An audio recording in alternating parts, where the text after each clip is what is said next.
sa social services. Sa Qatar, wala silang taxes. Baka may mag-isip sa inyo lumipat ng Qatar. Wala silang taxes doon, walang deductions at all. Pero libre lahat. Dahil, ano ba, ang treasure o kayamanan ng isang bayan ay hindi ang mga politiko. Ang kayamanan ng isang bayan ay ang mga mamamayan. Kaya dapat nauuna ang mamamayan bago ang politiko. Dahil ang trabaho ng politiko ay ibigay kung ano ang karapat-dapat sa bayan at sa mga mamamayan. Kaya huwag ninyong kalimutan sa araw na ito, May 31, pagpapasalamat sa Diyos, pananawagan sa ICC, huwag tigilan hanggang hindi ibalik yan.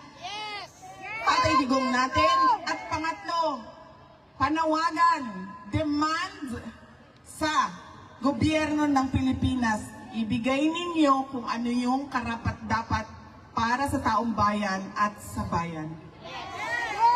Yaan ang tatlong mensahe na kailangan